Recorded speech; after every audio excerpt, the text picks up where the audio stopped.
dimulai dan memperlihatkan keempat anak yatim tanpa tempat tinggal sedang mencari rongsok. Mereka makan dengan memungut sisa makanan orang. Sebenarnya, semangat belajar mereka tuh sangat tinggi. Mereka menemukan buku untuk dipelajari. Tapi sayang, tukang rongsok memaksanya agar menjualnya. Kehidupan mereka berempat seakan tanpa tujuan, tanpa kehangatan orang tua, tanpa kehangatan seorang ayah ibu yang mengkhawatirkan kondisi mereka. Saat mereka bangun di pagi hari, mereka selalu disambut pukulan polisi dan mengusir mereka. Mereka berpindah untuk berteduh, tapi mereka selalu diusir dengan kasar. Suatu ketika tanpa sengaja mereka melihat pembunuhan. Pembunuh itu khawatir kejahatannya akan terungkap sehingga memutuskan mencari mereka sampai dapat untuk dibunuh. Mereka berlari tunggang langgang sampai akhirnya bersembunyi di balik pohon yang tumbang. Scene berlanjut di keesokan hari. Mereka memutuskan untuk mengakhiri hidup mereka setelah takut mati dari preman. Saat hendak melakukan bunuh diri di jalur kereta api, mereka mendengar suara bayi menangis di semak duri di dekatnya. Setelah dapat mengambil bayi itu, mereka mengetahui bahwa bayinya digigit semut hingga berdarah dan mereka membawanya ke rumah sakit terdekat. Dokter bertanya, "Bayi siapa ini?" Mereka menjawab, "Saudara kami." Singkat cerita, setelah bayi itu pulih, sang dokter berkata agar mereka memberikan adik mereka susu. Karena bayi itu lapar dan menanyakan di mana ibu mereka. Lalu mereka mengaku kalau sebenarnya mereka anak yatim piatu. Mereka bekerja mengumpulkan memo dan bayi itu baru saja mereka temukan. Bayi itu juga membuat mereka hidup setelah ingin mati. Oleh sebab itu, mereka akan merawatnya dengan sepenuh hati. Sang dokter yang terenyuh mendengar pernyataan mereka pun lalu menawari mereka tinggal di gudang rumah sakit. Dan semenjak itu pula mereka merawat bayi yang mereka temukan itu dan memberi nama Rama. Suatu hari mereka juga hampir diculik penjahat yang ingin membunuh mereka kala itu. Tapi untung penjahat itu ditangkap untuk dipenjara. Singkat cerita, Rama pun sudah mulai tumbuh kanak-kanak dan bersekolah. Tapi konflik pun terjadi. Mereka akhirnya ditangkap penjahat yang sudah keluar dari penjara. Dia marah dengan mereka karena mereka membuatnya di penjara selama 5 tahun lamanya dan akan membunuh mereka. Saat hendak membunuh salah satu dari mereka, Rama datang melempar batu. Itu memancing penjahat dan langsung menghampirinya. Tapi Rama ini punya anugerah kekuatan super yang hanya dimiliki di film India. Sang adik menikam burung kesayangan penjahat hingga penjahat itu meninggoy. Suster yang mengetahui Rama sudah menikam penjahat dan langsung melaporkannya ke dokter. Dokter pun juga langsung menghampiri Rama. Dokter berkata, "Hei Rama, apa ini?" Rama menjawab dengan tegas, "Mulai hari ini mereka akan belajar dan aku akan bekerja." Dokter menanyakan hal yang sama, tapi Rama tetap menjawab hal yang sama juga. Dari pernyataan Rama, akhirnya kakak-kakak mereka diantar mendaftar sekolah oleh dokter. Kepala sekolah bertanya, "Siapa mereka?" Dokter menjawab, "Mereka adalah anak yatim, tapi mulai saat ini kelimanya adalah anak saya sekarang. Tapi yang akan belajar di sini adalah mereka berempat." Scene pun berlanjut. Kini mereka semua sudah dewasa dan ini adalah kakak ipar Rama dari keempat kakaknya itu. Di saat para kakak sedang berdoa, Rama malah berperang di padang tandus. Rama membabat habis anak buah seseorang. Sampai si pemimpin itu datang menghampiri Rama. Saat mereka berdua lari dan saling menghampiri satu sama lain, Rama menebas musuhnya itu hingga lampu tidur pun pecah. Ternyata Rama hanya mimpi aja guys. Kakak Gayatri menanyakan apa yang terjadi. Para keponakan dengan kompak berkata, "Paman terjatuh dan bermimpi membunuh seseorang." Kak Gayatri memarahi Rama karena membunuh seseorang walaupun itu hanya dalam mimpi. Kakak berkata, kejahatan tetap kejahatan bahkan dalam mimpi. Lalu Rama malah dihukum, yakni memasakkan sayuran untuk kakak-kakaknya. Saat Rama sibuk memasak, tiba-tiba cewek seksi, tetangga baru mereka, datang bersama kawan-kawannya. Dia bernama Saranya dan biasa dipanggil Pinky. Dia datang untuk mengundang keluarga mereka di acara pesta ulang tahunnya. Pinky juga mengundang Rama yang dia kira koki agar datang untuk bantu-bantu masak. Dan mereka pun bersiap-siap pergi menghadiri pesta itu. Scene berpindah di pesta ulang tahun Pinky. Terlihat Rama mengenakan setelan jas mahal yang membuatnya semakin terlihat mewah. Hingga tarian goyang lantai dansa pun diputar.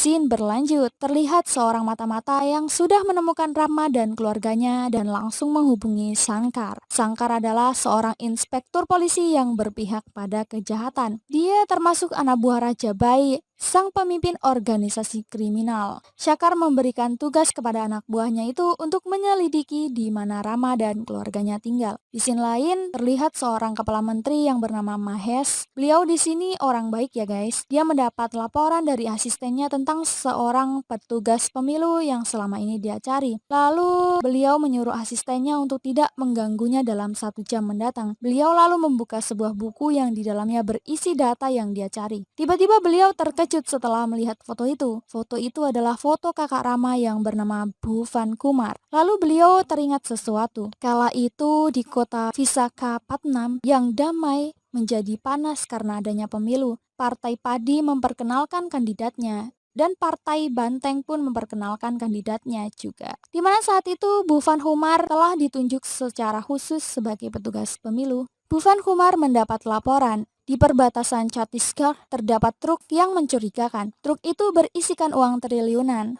Kumar memerintahkan menangkap mereka dan menyita uang itu. Ternyata truk itu milik Partai Banteng. Si kandidat Partai Banteng yang bernama Balem Balaram mendatangi Kumar. Dia menyogok Kumar agar mau melepaskan uang itu karena uang itu adalah miliknya.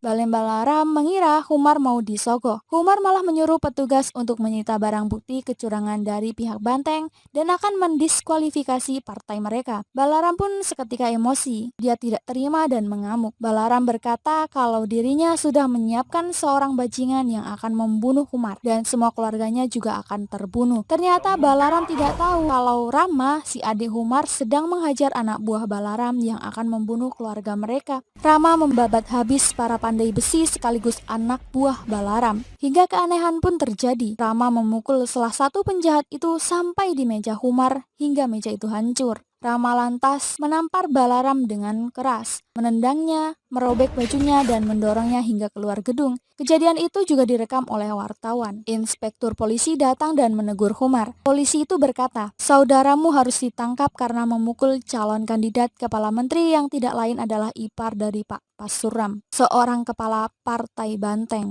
Sang polisi itu lalu mendatangi Pasuram dan berkata kalau Rama dan Kumar akan meminta maaf kepada mereka agar masalah itu tak berlanjut. Tak lama Rama dan keempat kakaknya datang. Kumar berkata, aku membawanya untuk meminta maaf pak. Tapi Rama malah tak menghiraukan dan asyik dengan telepon genggamnya. Lalu Kumar menyuruh adiknya itu menulis surat permintaan maaf. Lalu Pasuram malah menyuruh mereka membungkukkan badan dan menjilati sendalnya. Tentu saja Rama kesal dan menghajar seorang anak buah Pasuram. Pasuram yang kesal menanyai Rama tentang siapa dirinya. Pasuram menyebut nama lengkapnya. Rama tidak peduli. Rama juga malah menyebut nama lengkapnya. Pasuram mengancam Rama dan akan membuatnya kencing di celana. Rama lantas mendekati Pasuram dan akan membuka resleting celananya. Anak buah Pasuram akan menyerang Rama dengan pedang mereka. Tapi Rama dengan sigap mengambil pedang mereka, mematahkannya hanya dengan kaki. Dan anehnya, pedang anak buah Pasuram sudah menusuk diri mereka sendiri. Dan Rama pun pergi. Scene berganti, Rama dibawa keluarganya untuk pergi melamar seorang wanita cantik. Ternyata ayah wanita itu teman Kumar yang bernama Tuan Darmenda dan istrinya bernama Pupi. Mereka dipersilahkan duduk di ruang tamu. Anak Tuan dan Nyonya Darmena bernama Baby. Wanita ini berbadan ideal, berkulit putih mulus, menawan dan rajin berolahraga. Sang ibu memberikan syarat konyol jika mau menikahinya. Yang pertama, putrinya tidak boleh melahirkan anak lebih dari 2. Yang kedua, putrinya akan tidur jam 9 malam dan tidak boleh dibangunkan. Yang ketiga, jam 6 pagi kamu harus membuatkannya kopi. Yang keempat, dia pergi ke gym jam 9 pagi dan kamu harus siapkan jus lemon. Dan kamu harus memanjakannya. Lalu Ibu Pupi menyodorkan berkas kesehatan putrinya sembari meminta surat keterangan sehatnya Rama. Karena mereka tidak ada, Ibu Pupi sudah menyiapkan dokter berbadan maco untuk memeriksa Rama. Rama ditanya lagi, nak, kamu pengangguran, lalu bagaimana kamu menghidupi putriku? Rama terpancing emosi. Rama malah menarik Baby dan memeluknya, menciumnya dan menjatuhkannya. Lalu tiba-tiba segerombolan wanita datang membawa laki-laki penjahat kelamin dan memukulinya. Pupi terpancing emosi dan lalu menendang burung jahat itu. Sin berpindah di rumah keluarga Rama. Mereka merenungkan apa yang barusan terjadi. Kakak Gayatri menanyakan apakah Rama menyukai pernikahan itu atau tidak. Dia menjawab tidak. Ternyata Baby mendengarnya. Rama langsung salah tingkah. Baby mendorong Rama. Rama tak bisa berkutik. Baby lalu membalas perlakuannya ketika di rumahnya itu. Dia langsung memeluk, mencium, dan mendorong Rama juga. Baby bertanya mengapa Rama tak menyukai pernikahan ini. Rama berdalih kalau dirinya tidak suka syarat yang diberikan oleh ibu Baby. Baby berkata kalau Rama harus belajar. Rama berkata kalau pernikahan itu harus dibatalkan. Lalu Baby langsung memukul Rama. Kakak Rama khawatir dan mengetok pintu. Rama dan Baby malah berakting seakan-akan Baby yang kena pukul. Dan Rama akhirnya menyetujui pernikahan itu. Sin berpindah. Pasuram dan Inspektur Sangkar mengadakan pertemuan. Pasuram mengeluhkan Rama yang sudah mempermalukannya. Sangkar berjanji kepada Pasuram akan membalas dendamnya. Dia tidak akan membiarkan Rama dan seluruh anggota keluarganya hidup. Di sisi lain, di keluarga Rama, Umar pamit karena akan pergi keluar kota. Singkat cerita, pernikahan Rama dan Baby pun dilangsungkan di kota Dwaraka. Sin lalu berlanjut memperlihatkan Raja Bayi yang sudah pulih dari koma. Raja Bayi ini adalah saudara Pasuram yang menjabat sebagai ketua organisasi kejahatan. Semua pengikutnya sangat senang karena ketua mereka masih hidup. Raja segera menyuruh pasukannya membawa Rama dan keluarganya untuk dibunuh. Berita siuman Raja Bayi pun sampai di telinga Kepala Menteri. Kepala Menteri seketika itu pun langsung mengkhawatirkan Rama dan keluarganya, dan lalu menyuruh anak buahnya segera menemukan keberadaan mereka. Tapi sayangnya Sangkar sudah lebih dulu mendapati tempat tinggal mereka. Sangkar menyeret keluarga Rama keluar untuk dieksekusi. Rama pun datang dan terkejut melihat situasi ini. Sangkar berkata kepada Pasuram kalau dia sudah menepati janjinya membawa sepaket keluarga Rama. Keponakan Rama berlari memanggil ayahnya. Sangkar menembaknya. Rama segera menghampiri keponakannya itu dan untungnya Akisha masih hidup. Sangkar memukul kakak Rama dengan pistol hingga tersungkur. Rama langsung emosi, tapi dia masih menahannya. Rama lalu meminta maaf agar keluarga mereka bisa terbebas. Tapi Sangkar menyuruh anak buahnya mengambil posisi eksekusi. Kesabaran Rama pun habis. Rama dengan kekuatan aneh bin ajaibnya langsung memukul Sangkar hingga tembok pun hancur. Pertarungan konyol satu lawan banyak pun tak terelakkan. Pasukan yang membawa senjata besi bulat berduri dibabat habis oleh Rama.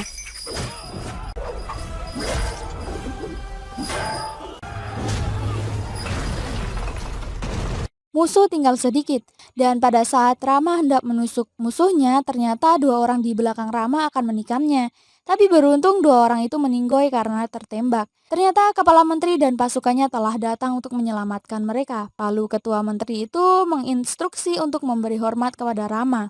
Melihat kejadian itu, Gayatri kebingungan. Mengapa sebagian mereka datang membunuh dan sebagiannya lagi malah membantunya? Kepala Menteri lalu menjelaskan kepada Gayatri mengapa itu bisa terjadi. Itu karena satu orang yang merusak negerinya yang tidak lain adalah Raja Baimuna. Suatu hari di daerah Bihar terdapat tanah Buddha yang salah satu dari tempat itu terdapat zona perang berkelanjutan yang dihalangi oleh Raja Baimuna. Tentara swasta dibangun untuk melindungi desa mereka dari teroris dan bandit, tapi lama-kelamaan malah menjadi tentara pribadi mereka. Bahkan sampai pemerintah tidak punya kekuasaan melawan mereka. Ibarat bikin negara dalam sebuah negara gitu loh guys. Dan karena itu, Kepala Menteri membuat kesepakatan bersama Raja Bai dengan melakukan pemilihan umum.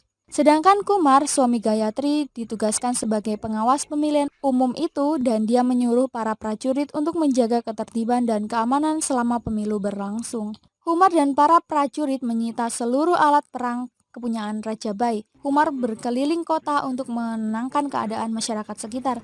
Tapi tiba-tiba tenda prajurit diteror. Tembakan dan ledakan bom ada di mana-mana. Prajurit banyak yang gugur.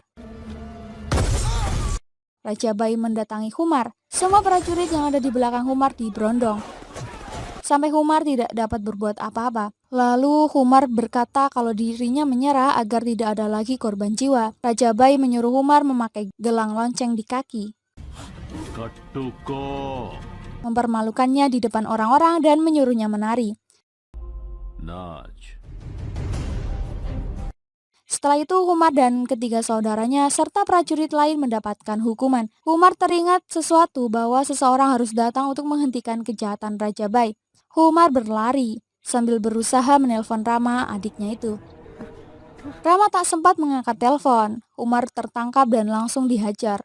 Untung saja Umar segera share lokasi. Rama segera datang dengan prajurit lainnya, tapi Rama tertangkap oleh mereka. Dia diikat dengan besi yang dikelilingi orang berbadan kekar dan dibawanya ke hadapan Raja Bai. Seseorang membisiki Raja Bai dan memberitahunya bahwa Rama telah menghabisi 300 prajurit mereka. Lalu Rama menambahkan 100 meminta jalan, 100 mengetahui jalan dan 100-nya lagi di jalan. Tapi tak ada satupun yang bisa menyentuhnya. Saat Raja Bai menyuruh prajuritnya membunuh Rama, seketika itu kekuatan aneh bin ajaib Rama pun tak terelakkan. Semua yang datang untuk menghajar Rama pun terbunuh.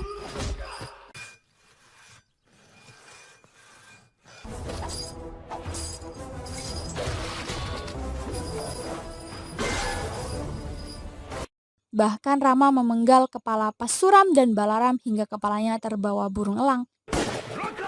Prajurit bersenjata menghampiri mereka. Rama segera mengambil senjata dan memberondong mereka semua. Rama akhirnya akan bertanding dengan Raja. Tapi sebelum itu mereka saling bercakap. Raja Bai berkata, "Jika aku tidak membunuhmu hari ini, maka aku bukan jantan." Lalu Rama menjawab, "Tidak ada rasa takut di tubuhku dan aku tidak takut mati." Rama menusuk perut Raja Bai, tapi Raja Bai balas menusuk Umar. Rama kesal dan mengkapak wajah dan punggung Raja. Sayangnya Raja Bai tidak meninggoy. Dia hanya koma, seperti yang diperlihatkan di scene sebelumnya ya guys. Rama segera menghampiri kakak Umar, tapi sayangnya nyawa sang kakak tidak tertolong. Dan begitulah cerita kepala menteri. Mendengar kematian suaminya, Gayatri sangat terpukul. Rama berkata, "Aku meninggal berkali-kali kakak. Aku selalu ketakutan jika dirimu mengetahui tentang kebenaran ini. Aku merasa mati setiap kali aku memanggilmu. Apa yang terjadi pada kami jika kamu tidak bersama dengan kami lagi? Maafkan aku kakak." Mendengar hal itu, Gayatri luluh dan memeluk adik kesayangannya itu. Gayatri meminta agar diantar ke kuburan suaminya. Sesampainya di sana, Gayatri bertanya tentang keberadaan Raja Bai. Rama, vadekkada. Singkat cerita, Gayatri menemukan Raja Bai. Gayatri berkata kalau hari ini kematian Raja Bai telah ditulis. Gayatri juga mengatakan, "Suamiku punya mimpi hingga nafas terakhirnya. Yang satu adalah keluarga bahagia, yang satunya lagi adalah masyarakat yang bahagia. Kau menghancurkan mimpi pertamanya, tapi aku tidak akan membiarkanmu menghancurkan mimpi keduanya." Gayatri lantas memanggil Rama. Rama datang dengan gagahnya. Akhirnya Rama bertarung lagi dengan Raja Bai. Mereka berdua mengibaskan rambut yang berdebu karena salah sampo itu. Rama membanting Raja Bai.